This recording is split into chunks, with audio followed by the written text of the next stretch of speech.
El programa Laicos en Acción Costa Rica llega a ustedes gracias al gentil apoyo de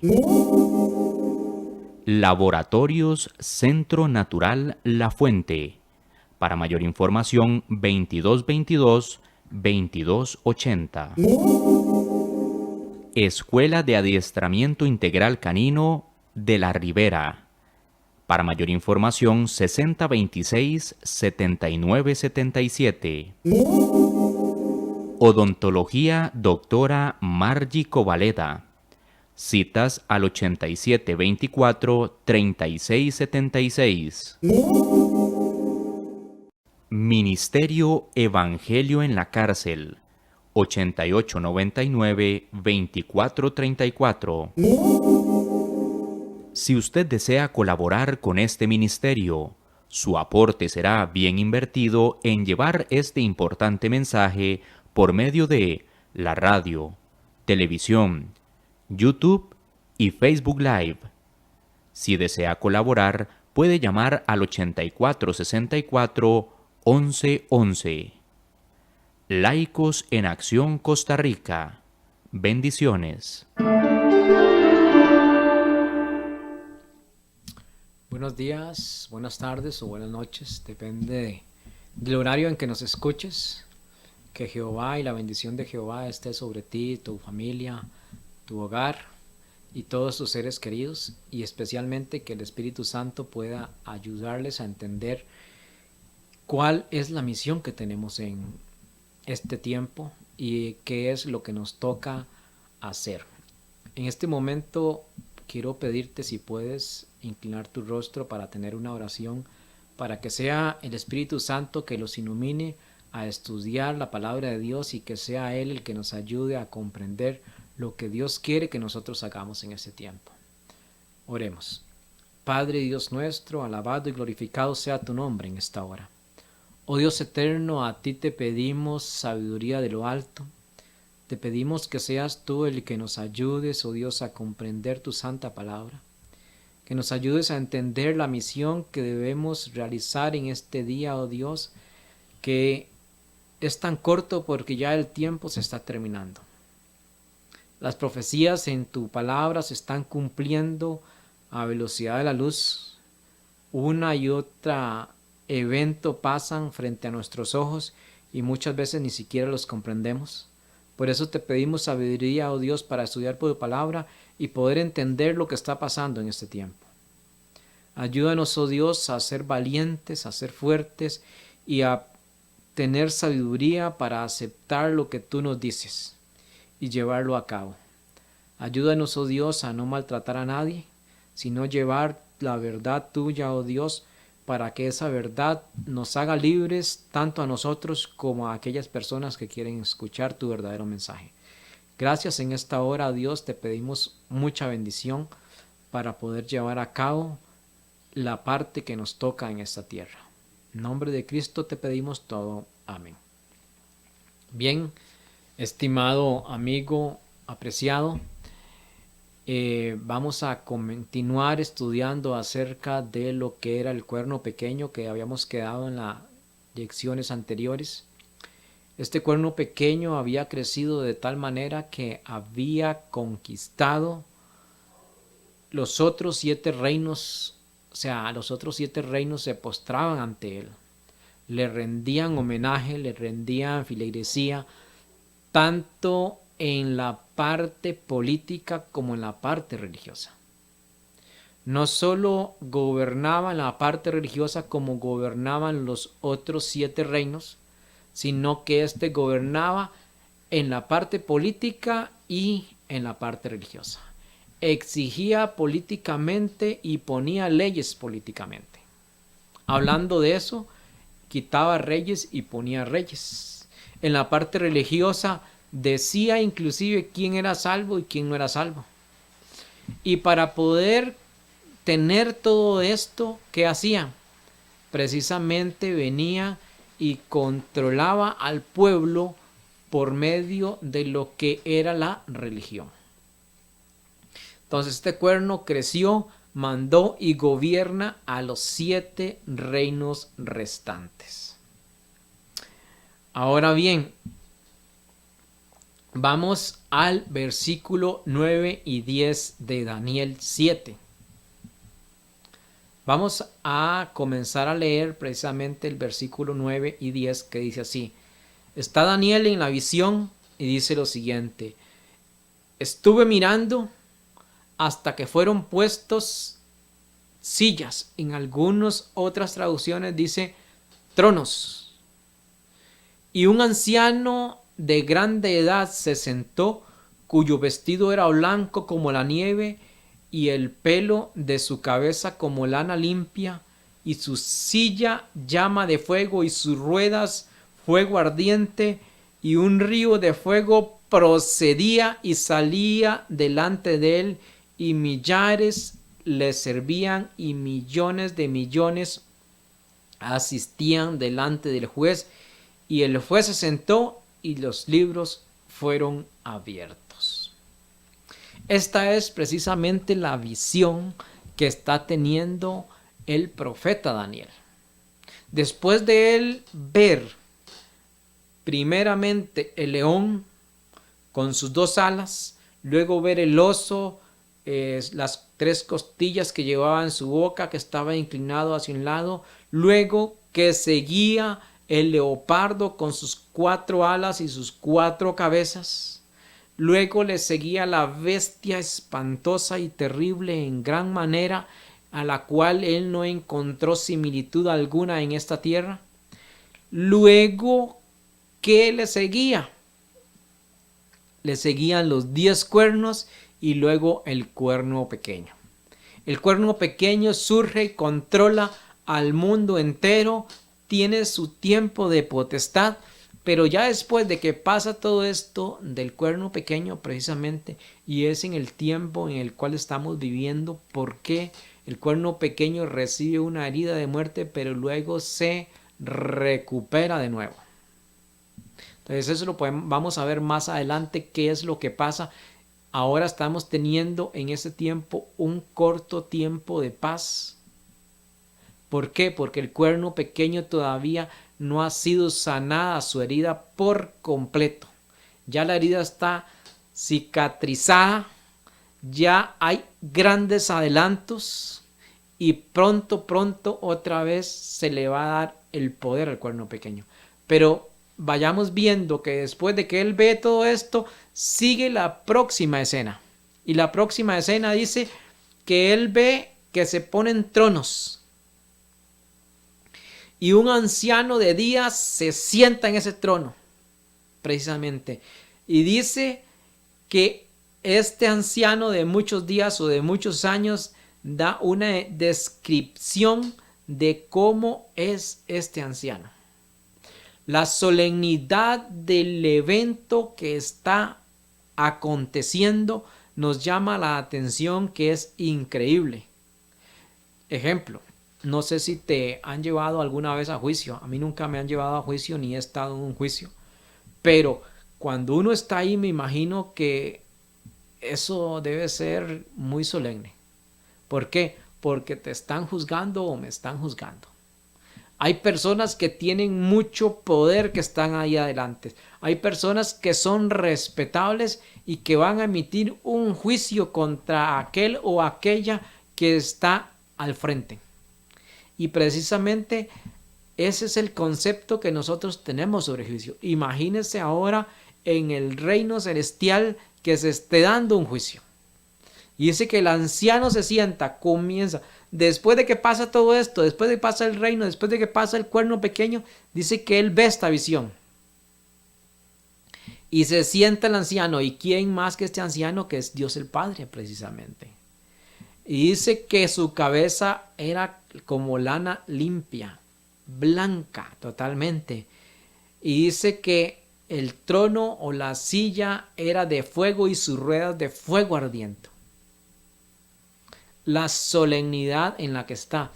Es increíble porque si usted busca la palabra fuego en la palabra de Dios en la Biblia, usted se va a dar cuenta a qué se refería cuando dice que la silla era de fuego y sus ruedas de fuego ardiente, y el río de fuego que procedía y salía delante de él.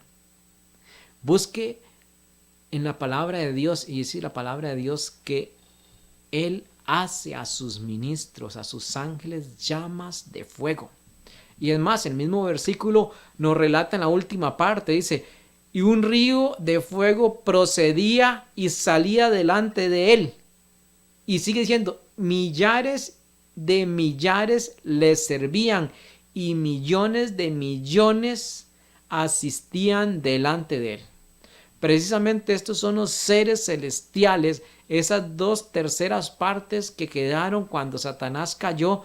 Esas 2/3 partes son las que le sirven a Jehová de los ejércitos. Son las que le sirven al Dios. Y esas son las personas, o esos son los seres que están en este juicio. No es que ellos están en el juicio, no es que ellos sean juzgados, sino es que ellos, precisamente la palabra de Dios dice que le servían. Dice que el juez se sentó y los libros fueron abiertos. Bueno, en todo juicio, precisamente aquí hablando terrenalmente, primero está el abogado acusador, el abogado defensor. Cada uno de ellos busca las pesquisas o cosas que comprometan o que absuelvan a quien es acusado. Todas esas cosas se ponen frente, se hablan, se relatan, y luego no solo está el acusado, no solo está el abogado defensor, el acusador, el juez, sino que también hay un público. Y no solo eso, sino que también a veces hay un jurado. Entonces, normalmente hemos visto eso en algunas películas, que podemos hacer referencia para ayudarnos a ver lo que está hablando de esta solemnidad de lo que está pasando en este juicio. Pero dice, los libros fueron abiertos. ¿Qué había o qué tenía estos libros? Porque el juez se sienta y los libros son abiertos, o sea, va a haber un juicio. Y parece que en estos libros están las acusaciones o lo que absuelve a aquellos a quienes van a ser juzgados. Es más, en Apocalipsis capítulo 5, versículo 11 dice lo siguiente para hacer referencia acerca de esos millares y millones que le servían a él o le asistían. Dice el capítulo 5, versículo 11, y miré y oí la voz de muchos ángeles alrededor del trono y de los seres vivientes y de los ancianos, y su número eran millones de millones. Precisamente en este versículo de Apocalipsis 5, versículo 11, nos está hablando que hay millones de ángeles que le sirven a o asisten a Dios como tal. Ahora bien, vamos a ver lo que es el final del ministerio de Cristo. ¿Para qué? Para poder entender qué es la escena que está pasando ahí y por qué hay un juicio en el cielo. Entonces, para poder entender esto, tenemos que buscar aquí en la tierra algo que se asemeje a lo que está pasando en el cielo. ¿Por qué? Porque Dios no va a hacer, dice la palabra de Dios, que Él no hace nada sin antes decírselo a los profetas. Dios no hace nada que tenga que ver o perjudicar o ayudar al ser humano sin antes no comunicarlo por medio de sus profetas. Y eso está en la palabra de Dios. Es más, vayamos al versículo 9 y 10 del capítulo 7 de Daniel. y dice precisamente que esos libros fueron abiertos. Y entonces, vayamos a la historia del santuario terrenal cuando el pueblo de Israel peregrinaba por el desierto. Veamos un poco acerca de qué era lo que pasaba ahí. Y así vamos a poder entender un poquito de esta visión que tiene Daniel de que el juez se sienta, de que muchos le sirven al juez, de que la majestuosidad de este juez es gigantesca y de que los libros son abiertos. Resulta que cuando Dios saca al pueblo de Israel de esclavitud de Egipto, lo primero que hace Dios es llevarlos a un lugar especial donde les va a dar algo especial. Ese algo especial es su santa y divina ley, su sempiterna ley, para siempre. ¿Por qué es para siempre? Porque la ley refleja el carácter de Dios. ¿Y cuál es el carácter de Dios? El carácter de Dios es amor. Y eso es lo que refleja la ley de Dios. Es más, cuando Cristo estuvo aquí en la tierra, le dijo, una nueva ley os doy. Lo que está diciendo es, una forma diferente de la ley les voy a decir. Y él le dice, ama a Dios con todo tu corazón, con todo tu ser, con toda tu mente, y a tu prójimo como a ti mismo. O sea, la base de la ley de Dios es el amor. Tanto amaba Dios a su pueblo que le da su ley. Y esa ley es precisamente la prescripción del carácter de Dios, según la Biblia, según la palabra de Dios. ¿Por qué? Precisamente porque el carácter de Dios es amor. Y entonces, si usted agarra los primeros 4 mandamientos que puedes encontrar en el capítulo 20 de Éxodo, y un poquito más atrás, si lees el 19, por favor lee el 19, ponle mucha atención al 19, qué era lo que Dios quería realmente. En el 19 le dice al pueblo, prepárate porque te voy a dar lo más preciado que tengo, que es mi ley. Y entonces Dios en el 20 comienza a hablarle y al final del 20 el pueblo le dice a Moisés, por favor que Dios no hable, porque vamos a morir. Porque Dios comienza a hablarle auditivamente al pueblo desde la montaña y cada vez que hablaba habían terremotos. Y entonces el pueblo tiene miedo, pero él le decía, no tendrás dioses ajenos delante de mí, y la tierra retumbaba donde ellos estaban. No te harás imagen de ninguna cosa, y la tierra retumbaba. No tomarás el nombre de Dios en vano, y la tierra retumbaba. Solo adorarás y descansarás el 7º día, el 4º mandamiento, y la tierra retumbaba. Honrarás a padre y madre, y la tierra retumbaba. Si tú agarras los 4 primeros mandamientos, vas a encontrar que tienen que ver con el amor que yo tengo o que tú tienes para con Dios. Si tú amas, no tienes otros dioses ajenos si amas a Dios. Si tú amas a tu prójimo, honrarás a padre y madre. Si tú amas a tu prójimo, no le levantarás falso testimonio, no lo matarás, no le robarás. La ley de Dios, lo que hace Cristo en Mateo simplemente es decirle, esto es la ley de Dios. Lo que pasa es que Dios tuvo que desglosar el significado del amor. ¿Por qué? Porque si usted le pregunta a cualquier persona en la calle, pregúntale qué es amor. Y entonces dice, bueno, yo amo a mi hijo, yo amo a mi perro, yo amo a mi gato, yo amo a mi caballo, yo amo a mi trabajo. Para ellos es amor. Y todavía peor, hoy en día se conoce que la palabra de amor es el acto sexual entre una mujer y un hombre y una hombre, o una mujer y una mujer, o un hombre y un perro, o un hombre y un caballo. A todo eso le llaman amor. Entonces, el ser humano está tan metido en el pecado que se ha olvidado de qué es el amor. Y entonces eso les había pasado a los judíos precisamente. Dios ya le había dicho a Adán y a Eva, a Abraham y a todos, ellos sabían lo que era el amor de Dios. Pero los judíos, por estar 400 años en Egipto, viendo cómo los egipcios adoraban a otros dioses, que comían comidas que no eran buenas para su salud, siendo esclavos en Egipto, habían olvidado el significado de lo que era amor.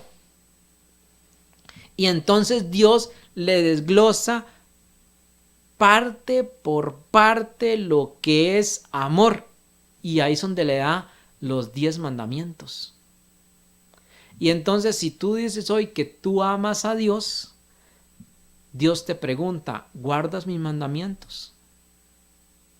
Y si tu respuesta es sí, entonces amas a Dios. Y si tu respuesta es no, guarda la ley de Dios, no amas a Dios. Y si guardas 9, dice que eres reo por ese que no guardas, eres culpable de todos los 10. Y si guardas, no tienes imágenes, no levantas, falso testimonio contra el prójimo, no tomas el nombre de Dios en vano, pero si no guardas el sábado, como Dios dijo, eres culpable de los 10 y no tienes amor. Porque Él dijo en su palabra, el que me ama, guarda mi ley, guarda mis mandamientos. Y entonces es interesante que cada quien pueda confrontarse con esto. Ahora bien, íbamos contando la historia acerca del pueblo de Israel. Dios los lleva a ese monte y ahí les da la ley. El pueblo dice que Dios no hable más, que hable con Moisés y que le diga a Moisés todo, y todo lo que Dios le diga a Moisés y que Moisés nos diga a nosotros lo haremos. Y entonces Dios viene y ahí otra vez le da los 10 mandamientos a Moisés. Moisés los escribe en una tabla. Está ya 40 días y 40 noches. No solo le da la ley, que es el carácter de Dios, sino que le da otras leyes. Le da ley de salud. Si usted puede leer Deuteronomios y Levíticos, vemos que Dios le da la ley moral, que son los 10 mandamientos. Le da la ley de salud y le da las leyes religiosas y las leyes civiles, y entre esas leyes de salud están las leyes civiles precisamente, la ley moral, las leyes civiles que son leyes de salud, leyes de comportamiento y así sucesivamente, esas son leyes civiles, y las leyes religiosas. Hay 3 tipos de leyes que Dios le da a Moisés, pero la ley principal, que es el carácter de Dios, la escribe en tablas de piedra. Las otras las escribe en rollos o en cuero, precisamente. Después de darle estas leyes, entre ellas Dios también le revela a Moisés que debía construir o erigir un tabernáculo o un santuario aquí en la tierra. Y entonces el pueblo dona los materiales para la construcción de este tabernáculo o de este santuario. Y entonces, ¿qué es lo que pasa? Este tabernáculo y este santuario tienen leyes que Dios le había dado a Moisés por las cuales debía regirse. E inclusive Dios le dice a Moisés en qué lugar alrededor del tabernáculo debía estar la posición o posición de cada una de las tribus del pueblo de Israel. ¿Por qué? Resulta que después de Moisés estar 40 días en el monte recibiendo todas estas instrucciones de Dios, no solo fue los 10 mandamientos, no. Él recibió todas estas instrucciones. Las películas que vemos hoy en día nada más él baja con los 10 mandamientos, ¿verdad?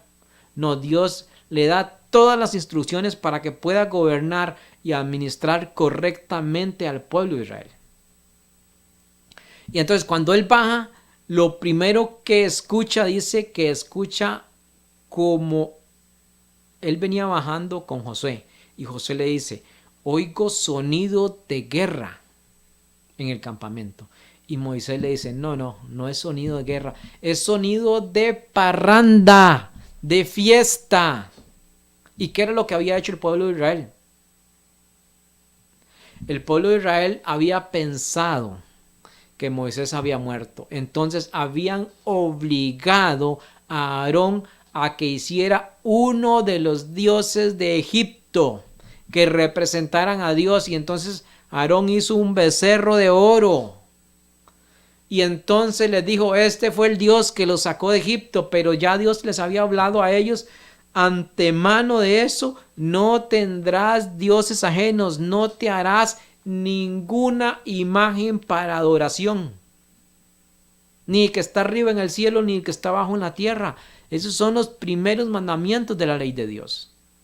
Y resulta que cuando pasa eso, el pueblo comienza a adorar a este becerro. ¿Y cómo lo adora? Con música apropiada o con cualquier tipo de música. ¿Por qué Moisés dijo, no, esto es lo que están es en fiesta? Por el tipo de música que se escuchaba, por las risas, por el desorden y así sucesivamente. Eso se parece a muchas adoraciones de iglesias hoy en día. Veamos qué es el tipo de música que nosotros utilizamos para adorar.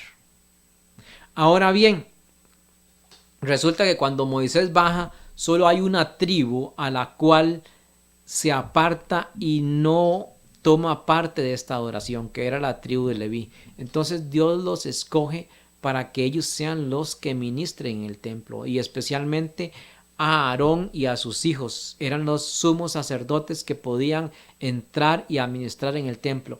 La tribu de Leví era una tribu grande, precisamente, pero no todos ellos servían en el templo. Muchos de ellos se encargaban de las cortinas del santuario, que el santuario estaba ordenado en 3 apartamentos. Podríamos decir que 4. Digamos, el santuario estaba rodeado por columnas con cortinas alrededor. Lo que estaba fuera de eso era el campamento. Internamente, dentro de esas columnas con cortinas, estaba lo que era el santuario en sí, que era otra tienda que estaba forrada con cortinas. Pero alrededor, entre ese muro y la tienda, ese alrededor se le llamaba atrio. El atrio era el lugar donde la persona o donde se hacían los sacrificios. Entonces, digamos que un israelita había cometido un pecado, y entonces él, para pedir perdón, debía llevar un cordero, porque la Biblia dice que la paga del pecado es la muerte. Y no solo está hablando de una muerte temporal, está hablando de la muerte eterna. La paga del pecado es la muerte. Como la paga de el buen actuar o la paga de creer en Cristo y aceptar su salvación es la vida eterna. En este mundo todos tenemos una paga. Si usted acepta a Cristo y vive conforme a los preceptos de Cristo, la paga de esa vida es la vida eterna. Pero si usted no lo hace, la paga es la muerte eterna. O sea, hay muerte o hay vida. Por eso la Biblia dice, la paga del pecado es la muerte. Y entonces resulta que la persona tenía que llegar a este santuario, y cuando llega ahí, lo primero que ve es una puerta. Y esta puerta, digamos, todo el perímetro del santuario eran cortinas blancas, pero esta puerta tenía cortinas de diferentes colores. Estaba el azul, estaba el rojo, estaba el blanco y estaba el carmesí. Cada uno de esos colores tiene un significado. Más adelante podríamos estudiarlo, podríamos verlo. Si tú quieres, puedes llamar a ese número para pedir estudios de ese tipo. Ahora bien, cuando la persona entraba, estos colores y alguno de los símbolos de estos colores era: yo soy pecador, he transgredido la ley de Dios. Y entonces él entraba, y lo primero que tenía que hacer era poner sus manos sobre la cabeza del cordero. Él no confesaba los pecados al sacerdote, él los confesaba o en una oración a Dios sobre la cabeza del cordero. Ahí confesaba los pecados y pedía perdón por ellos. Luego, ¿qué hacía? Tenía que cortarle la garganta al becerro que llevaba. En algunas ocasiones el sacerdote tomaba parte de esa sangre. En otras ocasiones hacía otro tipo de rituales, pero luego él tenía que cortar la grasa y llevarla a quemar, y quemar también la ofrenda o el cordero. En algunas ocasiones el sacerdote debía comer la carne. ¿Por qué tenía que pasar esto? Bueno, él tomaba esa sangre y tenía que meterla al primer departamento de esa tienda, porque la tienda estaba dividida en dos. La tienda era un apartamento y había otro apartamento. El sacerdote entraba todos los días al primer apartamento, pero él tenía que entrar, antes de entrar tenía que hacer un sacrificio. El sacrificio que hacía era: agarraba el cordero, llevaba la sangre y esa sangre la esparcía sobre el velo que separaba la segunda parte, o esa cortina que separaba, ahí la esparcía. Ya él salía y listo, y así sucesivamente. O él entraba también, y lo que tenía que hacer era, para poder entrar, ya sea que había comido la carne, y entonces entraba al santuario a hacer otro tipo de ritos. Antes de entrar había un abacro o una tina donde él debía lavarse sus manos y lavarse sus pies, porque nada impuro podía entrar ahí. Él podía entrar por medio del sacrificio del cordero. Y entonces esto lo hacía 364 días al año. ¿Qué hacía? ¿Qué era lo que simbolizaba este rito? Era que el pecado pasaba de la persona al cordero. Cuando el cordero era muerto, el pecado pasaba ya sea a su sangre, a su carne o a su sangre. Entonces, cualquiera de las dos cosas, el sacerdote tenía que ingresar eso al santuario. Si era por medio de la sangre, el pecado iba en la sangre y metía el pecado en el santuario, esparciéndolo sobre esa primera cortina. Si él comía la carne, él mismo llevaba el pecado y lo metía al santuario. Esto era simbólicamente. ¿Por qué? ¿Por qué hablamos simbólicamente? O sea, el pecador, sabemos que él simbólicamente transfería el pecado al cordero, simbólicamente era transferido el pecado a la sangre o al sacerdote, y simbólicamente el pecado era transferido al lugar santo del santuario. El primer apartamento se llamaba lugar santo y el último apartamento se llamaba lugar santísimo. ¿Por qué digo 364 días al año? Digamos que el año tenga 365 días, ¿verdad? Minutos más, minutos menos en algunas ocasiones, pero normalmente es eso. Los 364 días. Había un día al año que el sacerdote debía entrar a ese apartamento donde él nunca había entrado, al lugar santísimo, a hacer un ritual y sacar el pecado simbólicamente y ponerlo sobre un macho cabrío. Ese día específicamente él mataba o agarraban 2 machos cabríos, echaban suerte a ver cuál iba a ser muerto y cuál iba a quedar vivo. Y cuando él ponía las manos sobre ese macho cabrío, que era el primero, él confesaba los pecados ahí del todo el pueblo, mataba y con esa sangre entraba al lugar santísimo. Esparcía la sangre, luego limpiaba todo y salía. Simbólicamente él sacaba el pecado del santuario y venía simbólicamente y ponía las manos sobre el macho cabrío que había quedado vivo y confesaba los pecados de él y de todo el pueblo que ese día estaban reunidos en silencio, en humillación ante Jehová. Ese macho cabrío era tomado y era llevado al desierto para que muriera. No era muerto por mano humana. Ese era expulsado allá en el desierto y allá quedaba en el desierto vivo, en un lugar apartado totalmente, y ahí moría. Ya sea de sed o que lo matara, no se sabe de qué manera, pero él moría allá, desterrado, por así decirlo, largo del campamento. Ahí ese macho cabrío moría. ¿Por qué? Porque el pecado era sacado de esa manera. Ahora bien, 7 días antes de comenzar este rito, que el sacerdote entraba al lugar santísimo, se tocaban las trompetas. Eran las trompetas del día de Yom Kippur. Eso era, se le llama al pueblo de Israel el día del juicio. Vamos viendo cosas interesantes aquí. Juicio nos habla en Daniel capítulo 7 del 9 al 10, y ahora nos está hablando de juicio en la tierra con respecto al pueblo de Israel. Dios le da el santuario al pueblo de Israel como ese mapa para que nosotros podamos guiarnos y ver cómo es que el ser humano se salva. ¿Cómo se salva?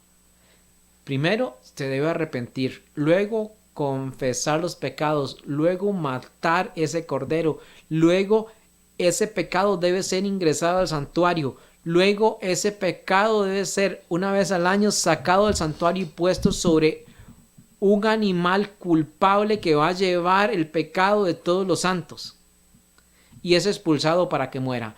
Ese es el plan de la salvación, ese es el camino, ese es el mapa. Ahora sí, traámoslo a nuestra realidad de cómo es que pasa o cómo es que está pasando. Resulta que al pueblo se le decía: arrepiéntanse, conviértanse, humíllense, pidan perdón. Esos 7 días antes era para que el pueblo se afligiera. Es más, decía que el varón no debía tocar a mujer. Debía estar apartado, debía estar consagrado específicamente para ese día del juicio. ¿Por qué era un día de juicio? Porque si había alguien que era despreocupado, que seguía trabajando, es más, en esos días no debían trabajar el pueblo. Si había alguien así, dice que ese alguien era sacado del campamento. Después de que pasaba el rito, era apedreado y muerto allá. ¿Por qué? Porque él no estaba creyendo en el rito o en el juicio, y entonces todos esos ritos que se hacían no cubrían a esa persona y tal persona debía pagar por sus pecados. Ese rito que se estaba haciendo ahí en el pueblo de Israel en ese momento simbolizaba precisamente que los pecados de él iban a ser agarrados, sacados del santuario y expulsados. Ya no iba a haber más pecado para ellos. ¿Cómo se cumple esto? Precisamente cuando Cristo viene a la tierra. ¿Quién es el Cordero de Dios que quita el pecado del mundo? ¿Quién muere por ti y por mí? ¿Y cómo muere? Dice que fue como cordero al matadero, no abrió su boca, no profirió blasfemia alguna. Como un cordero fue a su muerte. ¿Por qué? Por mis pecados. Él llevó sus pecados. Mis pecados, precisamente esa parte de yo arrepentirme y poner mis pecados sobre Cristo. Él fue el cordero y murió. Pero cuando él muere, no todo queda ahí, como en el templo del pueblo de Israel. No todo quedaba que la persona llegaba a confesar sus pecados y mataba al cordero. Todavía había algo más que hacer. Cuando Cristo muere, no todo queda ahí. Él tiene que resucitar y ahora él ya no es más cordero. Dice en el libro de Hebreos que no tenemos tal sumo sacerdote que se compadece de nosotros, que ministra en santuario no hecho de mano humana, sino hecho por Dios. Y entonces él entra al santuario celestial. ¿Y qué lleva consigo? ¿Se acuerdan que el sacerdote llevaba consigo los pecados? ¿Qué lleva consigo Cristo? Lleva los pecados de los salvos y los introduce en el santuario. ¿Por qué? Porque Él mismo se hace pecado. Dice que cuando estaba en la cruz, en sus últimas palabras que dijo: Padre mío, ¿por qué me has desamparado? ¿Por qué pasa eso?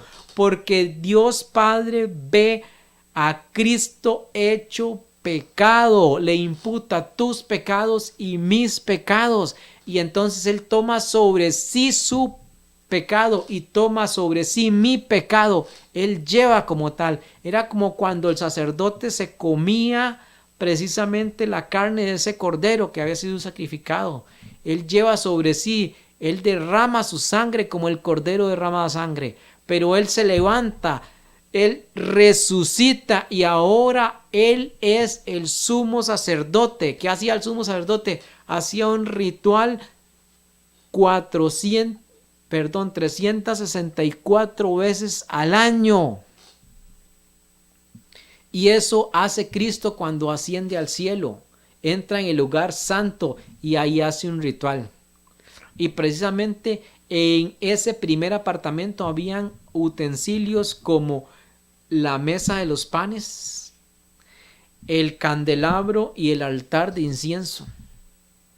El simbolismo, el significado de esos también es rico y es precioso. Nos ayuda a comprender el plan de la salvación. Ejemplo, la palabra de Dios dice: lámpara es a mis pies tu palabra y lumbrera a mi camino. También Él dijo: yo soy el pan de vida. Y también dijo que debemos orar. Entonces ahí está involucrado lo que es la santificación del ser humano. Por medio de la palabra de Dios, por medio de la oración, por medio del servicio y el Espíritu Santo que simboliza el aceite que tenía el candelabro, por medio de eso vamos creciendo en santificación. No que después del bautismo somos santificados, precisamente. Y hablando del bautismo, estaba el lavacro que también simbolizaba eso. El agua que purifica al lavarse y así sucesivamente. Era un símbolo, lo mismo que cuando Cristo es bautizado sin Él tener un solo pecado. Pero resulta que Cristo está ahí por cierto tiempo, como el sacerdote estaba por cierto tiempo o ingresaba por cierto tiempo al lugar santo. Pero resulta que una vez Él termina el ritual en el lugar santo, pasa al lugar santísimo. ¿Y qué era lo que pasaba en el lugar santísimo en la tierra? Era el día del juicio, el día de Yom Kippur, donde el pueblo iba a ser juzgado, a ver si iba a ser hallado inocente o a ser hallado culpable. Y si había alguien en el pueblo que no le importaba ese rito, que no le importaba lo que estaba pasando y que no se había arrepentido, esa persona era culpable y era sacada y muerta fuera del campamento. Los otros que sí le importaban, que confesaban sus pecados, que se humillaban, esas personas eran encontradas inocentes y eran salvas, no tenían que ser muertas. Y resulta que Cristo entra en una fecha especial, precisamente eso lo vamos a estudiar más adelante, en 1844. Entra en esa fecha al lugar santísimo y comienza el juicio. Y es el mismo juicio que estamos hablando de Daniel 7, capítulo 7, versículo 10, 9 y 10. Ese es el juicio donde se ponen tronos, donde los libros son abiertos. ¿Cuáles libros? ¿Sabías que tú o de ti o de mí están llevando en el cielo un registro detallado de lo que nosotros hacemos? Detallado totalmente. Así como que si yo agarrara este celular y comenzara a tomarte un video, tu voz, tus acciones, tus gestos, todo lo que tú piensas, todo detalladamente hay un registro ahí. Esos son los libros que están siendo abiertos en el cielo. ¿Para qué? ¿Para juzgarme a mí o para juzgarte a ti? Y bueno, si me van a juzgar, debe haber algo con lo que debo compararme. Y esa es la ley de Dios. Entonces, aquí está la ley de Dios y aquí están mis actos, por así decirlo. Si a usted te llevan a un tribunal por haber matado a un poco de personas, por haberse saltado una luz en rojo, cuando llegues ahí, te ponen, esto es lo que dice la ley y estos son tus actos. ¿Transgrediste o no transgrediste en la ley? Exactamente es este mismo juicio lo que está pasando en el cielo, donde los libros son abiertos, donde los registros tuyos y míos son abiertos. Y entonces ahí dice Walter, y comienza a decir, bueno, esto, y esto. ¿Y ahora qué hago yo? Soy culpable, totalmente soy culpable de todo lo que dice ahí. ¿Se acuerda que leímos un poco acerca de eso en Daniel capítulo 5 con el rey Belsasar? La escritura en la pared, Mene, Mene, Tekel, Tekel, Uparsin. Fuiste pesado en balanza y fuiste hallado falto. Por lo tanto, tu reino te fue quitado. Todos vamos a ser pesados en una balanza. Y esa es la ley de Dios. Pero resulta que en todos esos escritos que vienen ahí y todas esas cosas, dice, Walter aceptó a Cristo. Pidió perdón por todas sus faltas. Y entonces el juez dice, ya alguien pagó por las faltas de Walter. Walter es encontrado inocente porque las faltas fueron pagadas. Hay una parte que se llama justificación por fe. La justificación por la fe nos da primero lo que es el perdón. Si yo hice todo lo que a usted puede ocurrírsele malo, yo pido perdón de corazón y me arrepiento de eso, Dios me va a ver a mí como que si nunca hubiese hecho algo malo. Ahora bien, resulta que yo pedí perdón y volví a caer. Pero yo vuelvo a pedir perdón y siempre tengo presente la ley de Dios y la palabra de Dios. Y entonces ahí registro, Walter pidió perdón, alguien pagó por él. Y yo vivo contrictamente ante Dios, humillado ante Dios, no altivo, no siendo una persona que diga, bueno, yo soy así y siempre seré así. No, la palabra de Dios me dice cómo ser y yo vivo conforme a la palabra de Dios, no por mis fuerzas, sino por la gracia que Cristo me da, que no solo me perdona, sino que me faculta para vivir una vida piadosa, honesta y justamente. ¿O acaso la palabra de Dios dice todo lo puedo en Cristo que me fortalece? ¿Qué es ese todo? ¿Será todo lo malo o será todo lo bueno? Debe ser todo lo bueno, ¿no? Todo lo puedo en Cristo que me fortalece. Y eso es, puedo guardar la ley de Dios en Cristo que me fortalece. No porque yo sea bueno, o no porque sea mejor que tú, o sea mejor que el otro, sino porque en mi debilidad me aferro a Cristo. Y le digo, Señor, tú dijiste todo lo puedo en ti que me fortalece. Y eso incluye ser obediente a ti. ¿O acaso no incluye eso? Y entonces, cuando yo me pongo en las manos de Cristo y está ese trono ahí, está ese juez y ve esas líneas, Él dice, este es encontrado justo. Este tiene la vida eterna como premio.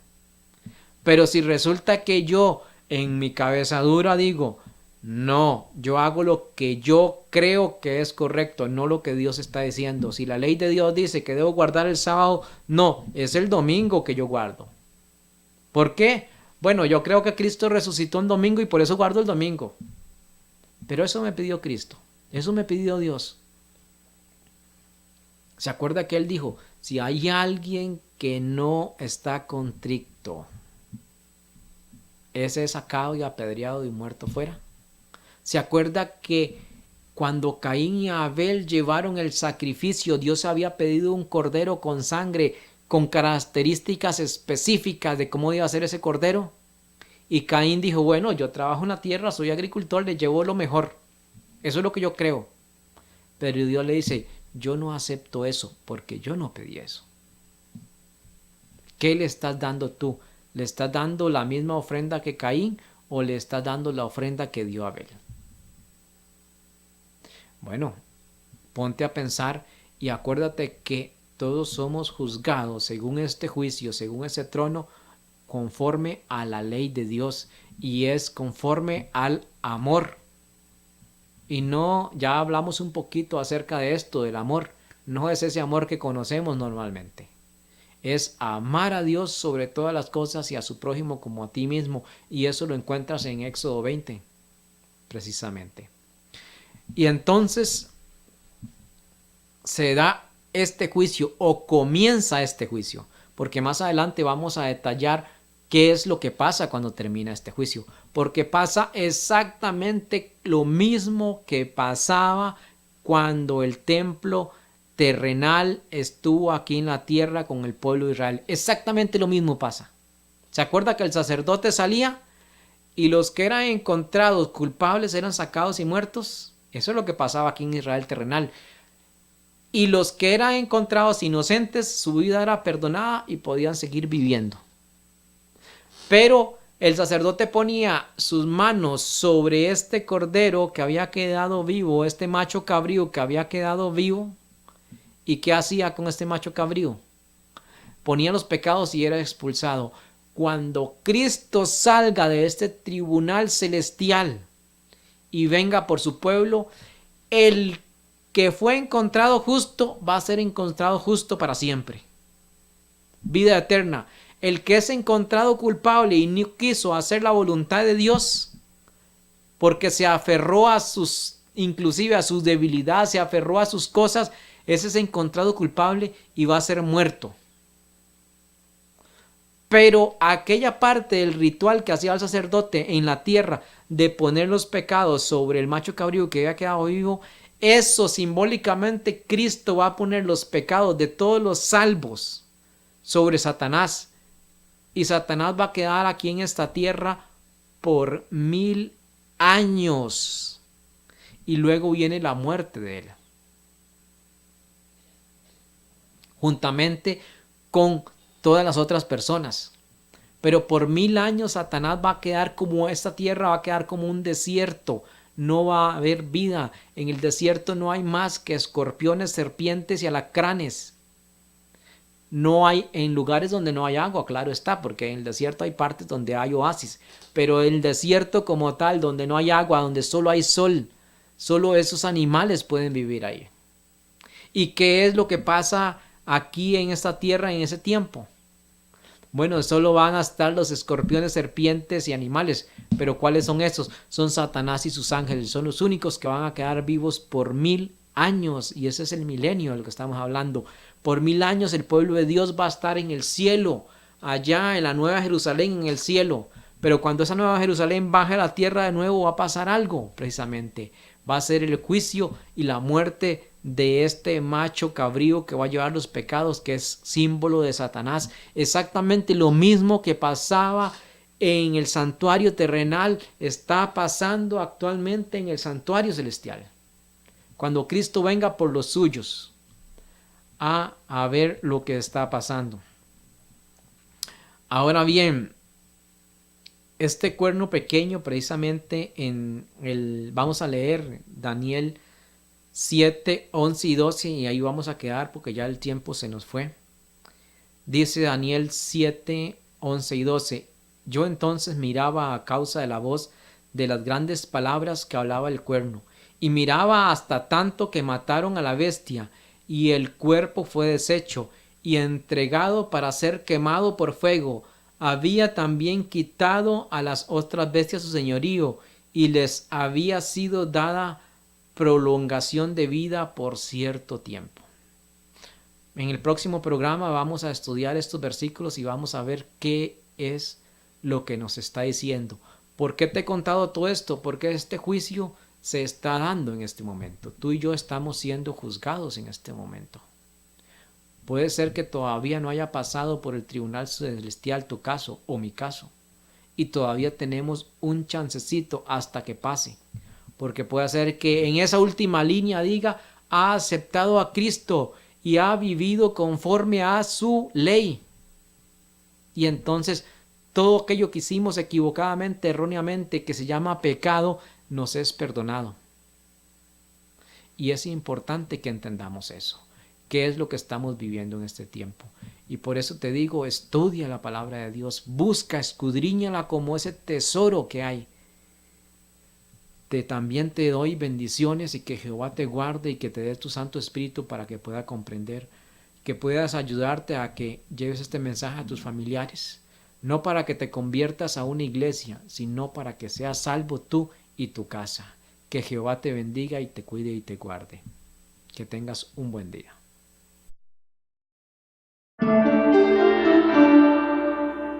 El programa Laicos en Acción Costa Rica llegó a ustedes gracias al aporte de Laboratorios Centro Natural La Fuente. Para mayor información, 2222-2280. Escuela de Adiestramiento Integral Canino de La Ribera. Para mayor información, 6026-7977. Odontología Doctora Margie Covaleda. Citas al 8724-3676. Ministerio Evangelio en la Cárcel. 8899-2434. Si usted desea colaborar con este ministerio, su aporte será bien invertido en llevar este importante mensaje por medio de la radio, televisión, YouTube y Facebook Live. Si desea colaborar, puede llamar al 8464-1111. Laicos en Acción Costa Rica. Bendiciones.